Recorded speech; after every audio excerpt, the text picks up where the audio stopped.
Welcome to Journey with Judy, a weekly podcast filled with faith-infused inspiration, information, and an opportunity for implementation.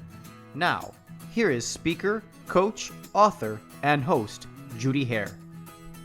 Hello, welcome to the Journey with Judy podcast. I am your host, Judy Hare. It is May 13th, 2020, the year of perfect vision. We are going to see by the end of 2020 everything more clearly. In every single area, we are going to see more clearly.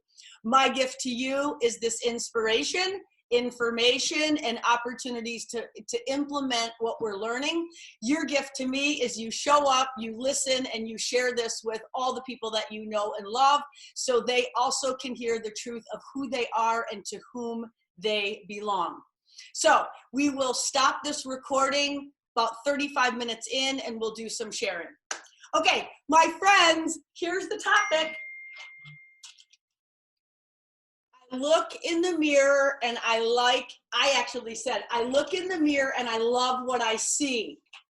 So I am so curious who looks in the mirror and loves what they see. Now I have you all muted, so feel free to get in there into the chat box and tell me if you look in the mirror and you love what you see.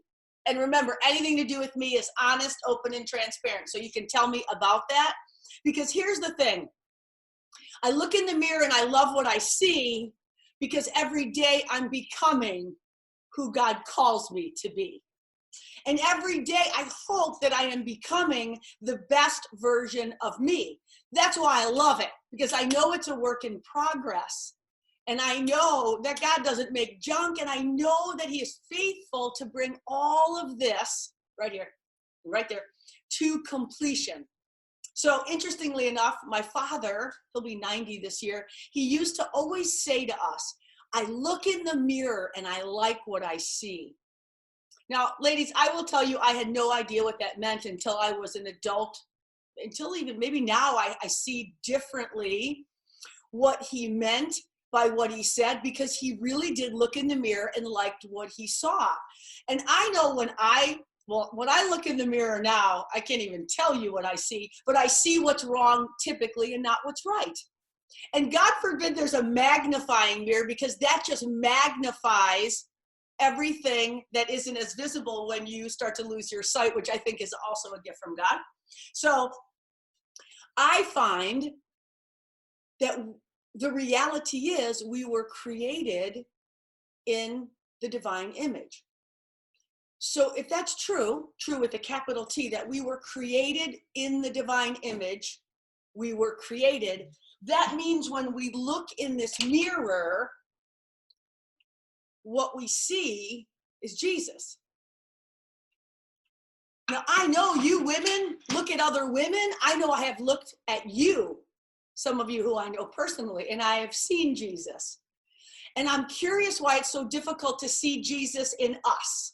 Why is it so hard to see Jesus in us? And I believe that although we were created in the divine image we were created, the very essence of who we were created to be very early on got a little twisted up. And what I mean by that is somewhere, somehow, by someone, we were told that something was wrong, that something wasn't good enough. We were too loud. We were too emotional. We were too short, too tall, too this, not enough of that. I don't care if it was a parent, a sibling, an authority figure, a friend group. This time when we were completely vulnerable and believed we were perfectly perfect shifted everything for us believing that something was very imperfect. I would propose that at some point for all of us, the fear of rejection, not being good enough, promoted the search for perfection. So the fear of rejection promoted this search, this relentless pursuit of perfection. And somewhere we believed that we weren't perfect. You've heard me say this before. Richard Rohr says perfection is the ability to incorporate the imperfection. So we lose sight of what we knew to be true with a capital T, and we start believing these outside sources. So we perceive and believe the small t's. Those of you who work with me individually know you always hear a small t, a small truth is not a universal truth.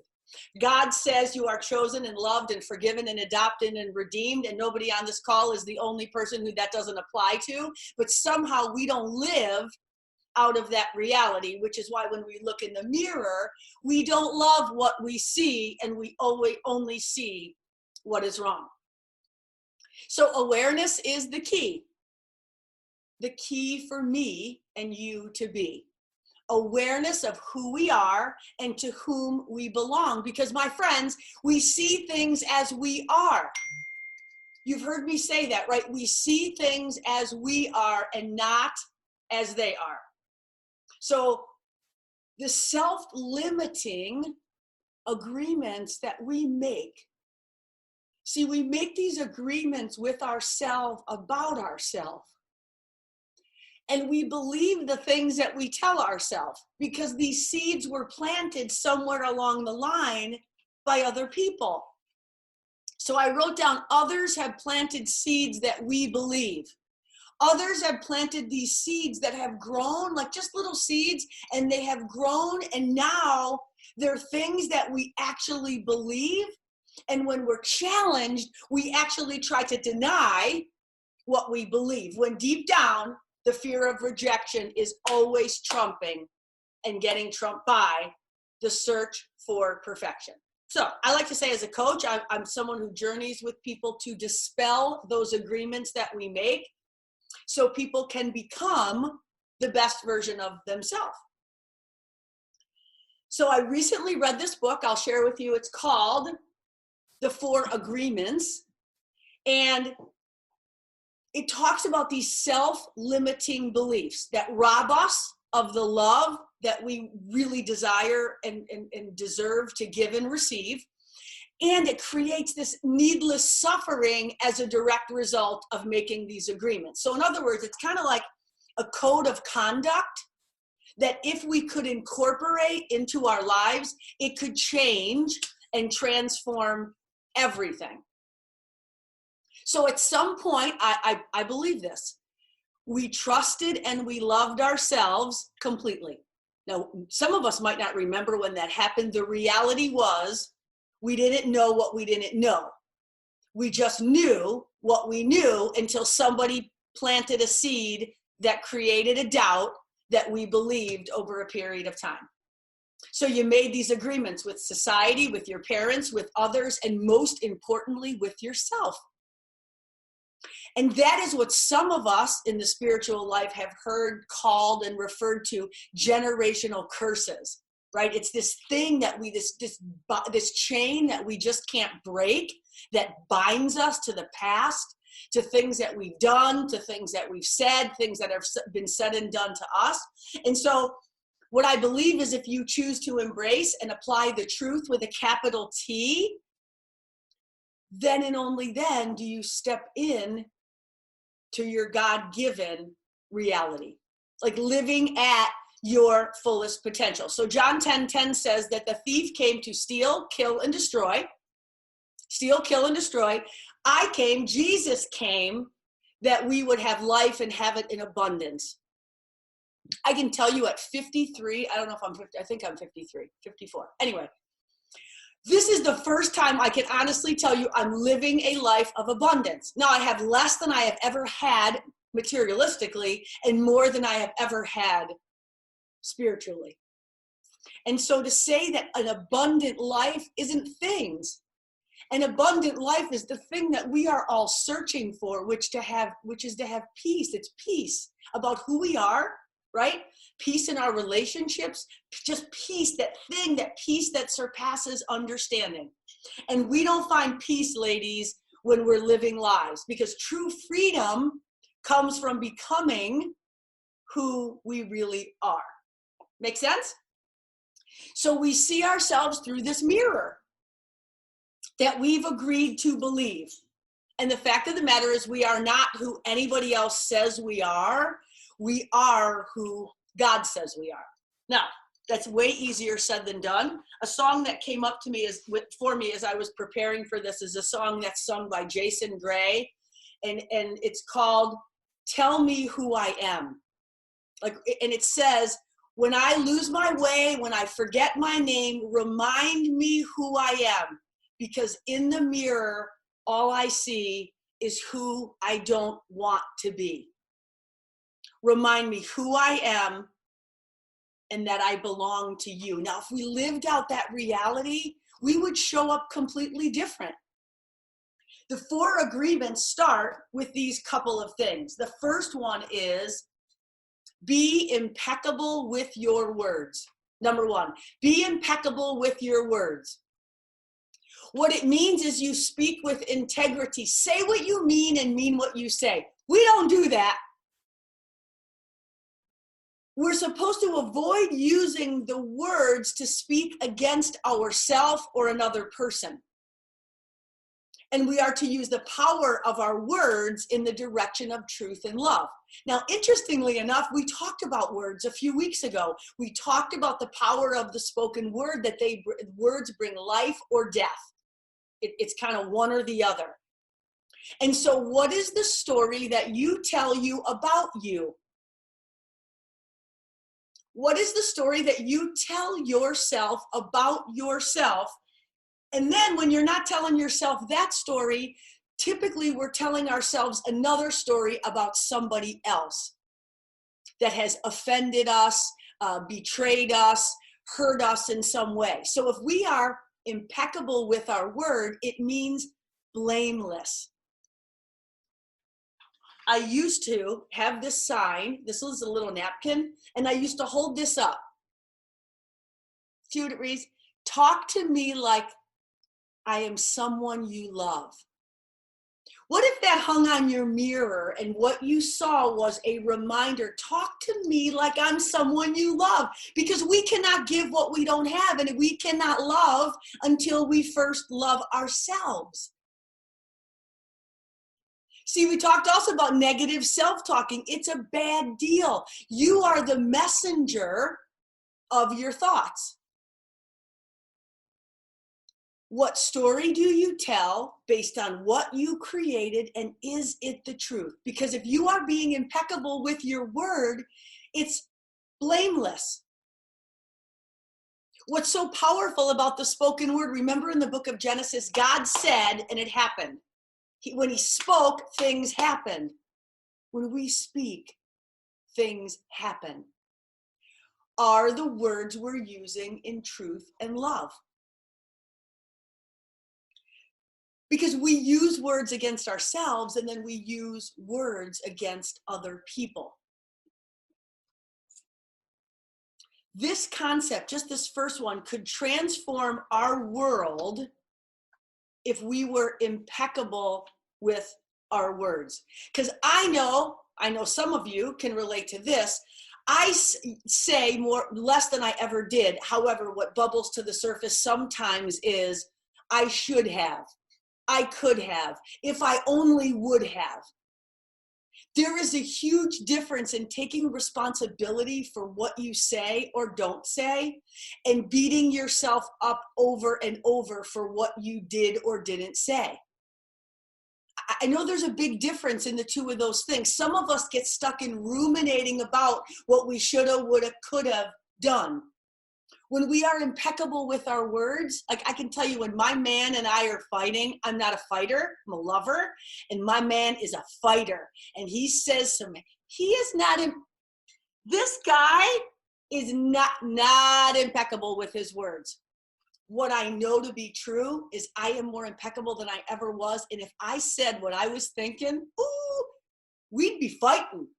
So being impeccable sometimes is just figuring out what we want to say. Because if we say what we mean and we mean what we say, we don't do the shoulda, woulda, coulda.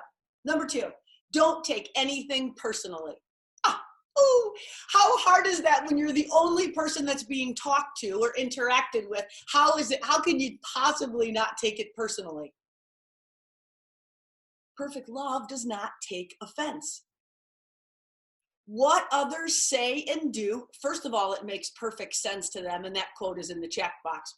What other people say and do makes perfect sense to them. The other thing about what people say and do, it's not about you. What people say and do is about them. What we make it mean is about us. Not taking anything personally means nothing others do is because of you. What they do or say is a projection of their own stuff, right? We'll call it stuff. And when we have this hedge of protection of truth around us, we are immune to the opinions, the actions, and what other people do. And we don't act like victims because we know it has nothing to do with us. There are so many times where my man will say something, I'll give it meaning that probably isn't true, and I will say out loud, I'm an amazing wife. I am. And he'll say, I know. And I'm like, well, I was just checking to make sure. Or, you know what? I'm a fantastic mother. Now, do I really believe that every minute of every day? Of course not. I don't know any mother or wife who does. But in the past, what I would say is the exact opposite of that. I would take on he was insinuating, or what I thought he meant by what he said, and make into this big story something that didn't paint me in the most beautiful light. So the reality is now I will remind myself what I know to be true, which is I am doing the best I can with what I can today. And Jesus knows my heart and loves me anyway. See, people all have their opinions. They're based on their own education and experience and attitudes and beliefs. And when they differ from ours, there's something in us, in our human nature, that wants to defend why we do what we do or believe what we believe. And the reality is, we don't need to defend it. We need to be impeccable with our word and be responsible for how we show up. We do not need to take offense when somebody says something that hurts us. Now, those of you who work with me, this is a little bit redundant. The fact of the matter is, when we make up these stories and believe them, they become the truth that we think is a capital T. The fact of the matter is, it was never a capital T. It might not even be a small t.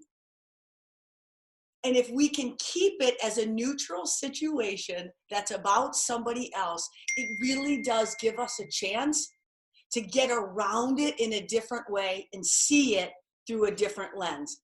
Because perception is reality.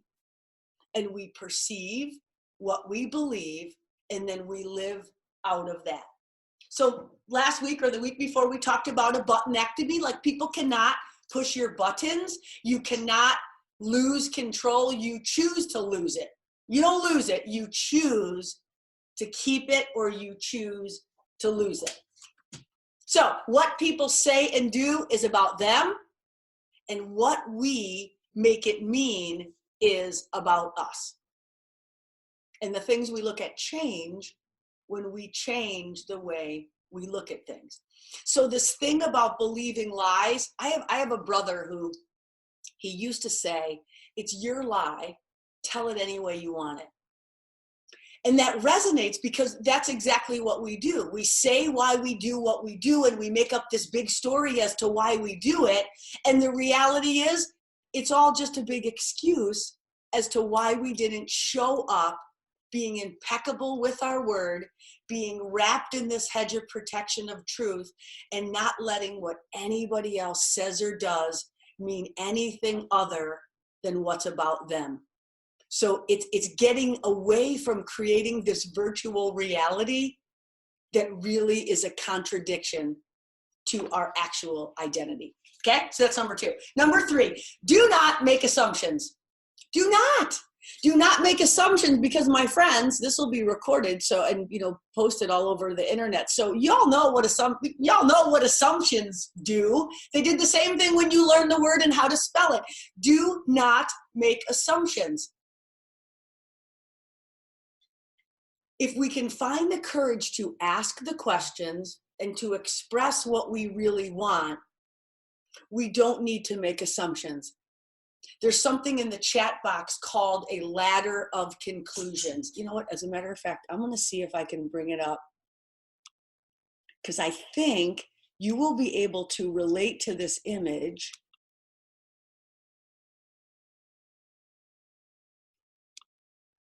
better than anything that I could tell you. Please show up. Yes. Okay. Tell me you can see that. Thumbs up if you can see a ladder of conclusions. As you can see, I was not the best at editing the photo. What I can show you is this is what we do. When we make assumptions, we have taken an experience, captured all of the information. We might as well be like having just a body cam.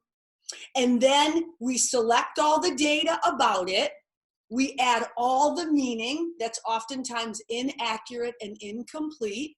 We make our assumption, and we continue to climb up this ladder without any real proof that what we are gathering and what we've perceived on our body cam is actually a reality outside of ours.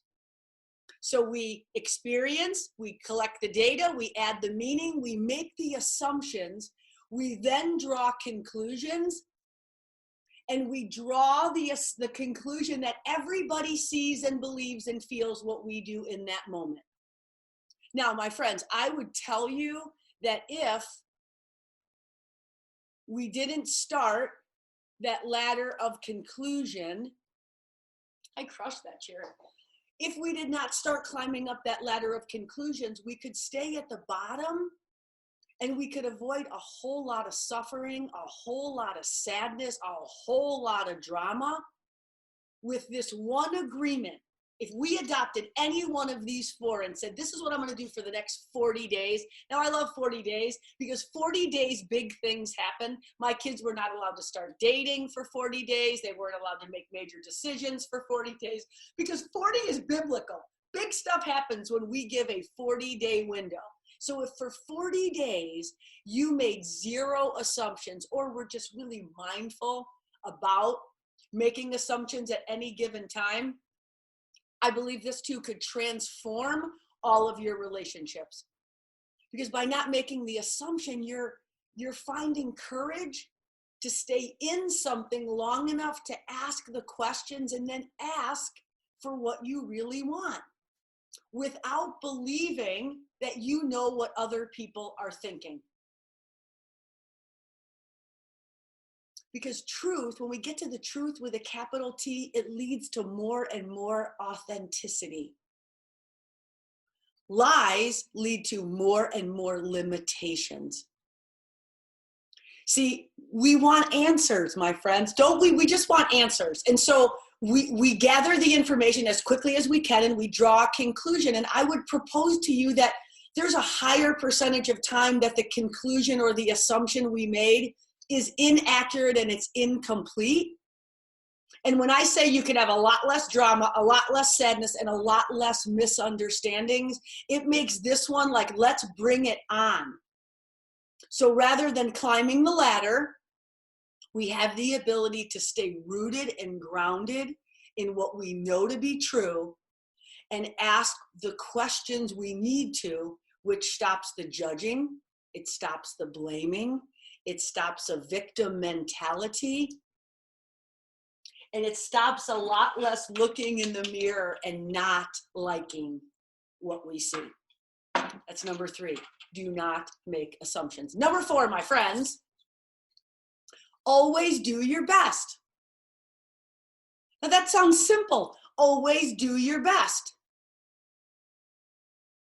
I have to tell you that my best today is an entirely different best than a year ago or 10 years ago or 30 years ago. Because what I expect as my best today is based on a bucket of truth that I can draw from and still maybe not show up as the best that I want to, way better than I used to be though. So if we recognize that right now we're in the middle of I don't even know if we're in the middle. I hope we're not in the middle. I hope we are on the end of a pandemic. I hope we're on the end, like on the other side of this pandemic. Because doing our best in the midst of all of these emotions that create uncertainty and fear and doubt is an entirely different best than what we could expect of ourselves when we were living our normal routines and lives as if we're free and living in safety. So doing your best changes. It's from moment to moment. It's conversation to conversation. It's day to day. It's obstacle to obstacle. Because some of us bring the rest of us to every equation. Others of us try to bring the best of us to every equation. And the reality is sometimes the best is just the rest. And when we can be honest, open, and transparent about, hey, I'm tired, I'm lonely, I'm sad, I don't know what, I'm just not good.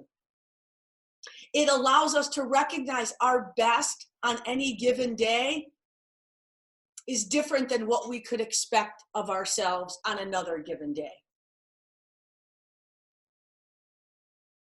Under any circumstance, if we make the commitment to do our best, it immediately eliminates the ability to judge ourselves for not being good enough. Judgment is the root of all of it. Some of you have heard me say this 100 times, and it bears 100 more times repeating, because when we judge, it closes off the possibility of being able to show ourselves and the people that we know and love and live and work with the same love that God has shown us. And we act on what we remember most. So if we keep remembering, I am loved, I am chosen, I am adopted, I am forgiven, I am redeemed, that's a very different thought process than I should have, I would have, and I could have. Because just like anything else I talk about with any of you, whether it's in a group setting or an individual one-on-one setting, we are always the common denominator in the equation.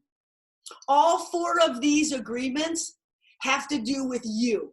You being willing to do whatever it takes to be able to keep pressing in and trusting that God is not finished yet. Like he didn't bring you this far so you would only come this far. And that's not a message of you're not good enough. It's a message of he's not done. Because he's faithful to complete the work that he has begun. And that means he's never done. There's always some other layer, some other part that continues to get peeled back so we can continue to be better and better at looking at this and knowing what we see is Jesus just working out the best in me. I am a super fan of all the people that work at Walmart. They know me and they love me. My kids say to me, Mom, why does every cashier at Walmart know you and love you? And why do they always come up and talk to you as if you have some idea what you're talking about? So they literally open up a lane for me. So if they're on their lunch break and they see me, they will come to the front of the store and open up a lane. And I'm also that person who goes through like the 10-person checkout with like 110 items. They still love me. Anyway. This woman, some of you have heard the story. This woman, one day I saw her in Walmart. I went running over to hug her. And she said to me, oh my gosh, you are so beautiful. And I go, I know. When I said, I know, my 16-year-old daughter literally was like face planted behind the register. She could not believe that I just was totally validated by my friend at the Walmart because she said, you are beautiful. And I said, I know. And my daughter said, Mom, you don't even look good today. I'm like, yes, I do. Because this woman does not see the ugly in me. She doesn't see the times that I show up like Judas instead of Jesus. She doesn't see the times when I'm looking in the mirror and it's magnifying everything that has ever gone wrong.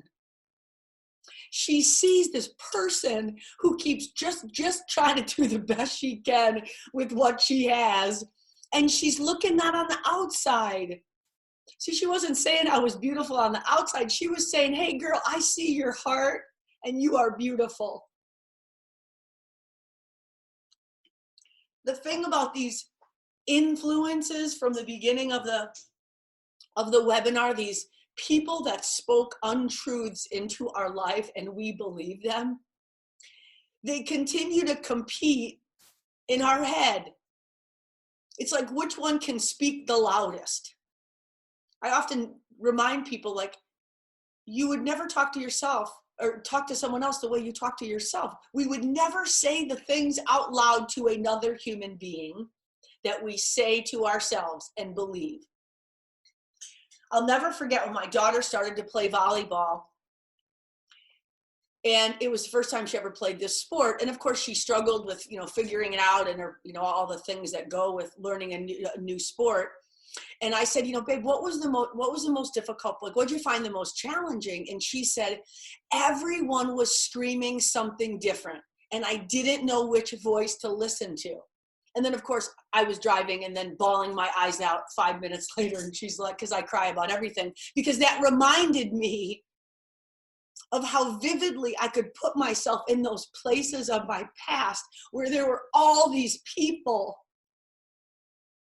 whose opinion I valued, whose approval I sought, whose acceptance I desperately desired. And I listened to all the things they said as if they were truth. You're too much. You're not enough. You're too loud. You're too this. You're too this. You're not enough of this, and you're too much of that. And the beautiful thing that has come to pass in my life is the realization that when we are exactly living our calling, for some reason, those voices get quieter and quieter. And too much sometimes is exactly what the kingdom of God needs. Just too much love for Jesus. How can that ever be bad? I know some of you who love Jesus more than anything and anyone. And I know some of us who are just trying to act like we love Jesus more than anything or anyone. So here's the deal. These 4 agreements, they require new patterns, because anytime new positions are what we want to get to, it requires a new pattern. And changing a pattern, changing a behavior takes, they say 30 days. I'm going to combat that and say 40. I think it takes 40 days to change our thinking. And even then, we're changing years and years of tapes that we just automatically push play instead of rewinding and re-recording over them the reality that we are who God says we are. So, number 1, be impeccable with your words. Number 2, do not take anything personally. Number 3, do not make assumptions. And number 4, always do your best. And I'll tell you, if you could adopt one of these, 4 of them would be beautiful. Any one of these would be transformational in your walk of faith and in every one of your relationships. Because I believe in the wisdom within you of who you are not and who you are. You didn't come this far to come this far. And the grace and the godliness that lies within at times cannot compete with the battle we're in. I like to rhyme stuff in case you didn't learn this already. I pray for you, all my friends, that the pattern of lies tonight, that they end. That you look in the mirror and you love what you see, which is all that God created you to be. So no more wars inside your head. I can't read my own writing. No more wars inside your head. Instead, hear words. So that last sentence was the killer, and I can't read my own writing. Wasn't that a beautiful poem? I really screwed that one up. Yeah. So anyway, girlfriends, guy friends. I don't think Dennis is on my call tonight, but the reality is, 1 Peter 1:3 says, his divine power has given us everything that we need for godly living through the knowledge of him by coming to know him who has called us for his glory. So thank you for journeying with Judy on this week's podcast. And I have such a profound desire to connect with you, whether it's to help you get past the past and help you find freedom at last, freedom from limiting beliefs and the lies that you have believed. So I just want to encourage you to reach out on any of the platforms via social media. And I invite you to a complimentary coaching call to learn more about the subscription model, where you can be a member of an exclusive group of people that has access to audio and video and group coaching that is not available anywhere else. Or you can also feel free to reach out to me if you'd like a copy of my book. So Judy Hare at Hotmail is how you can get a hold of me, or again, you can reach me on any social media platform. So thank you for tuning in, and remember, it is never, ever, no matter whatever, too late to be who God calls you to be. Thanks for listening to this episode of Journey with Judy. To learn more about Judy's coaching ministry, receive a complimentary session, and other services she offers, visit judyhare.com. If you enjoyed today's episode, please share it with a friend. And remember, it's never too late to be who God called you to be.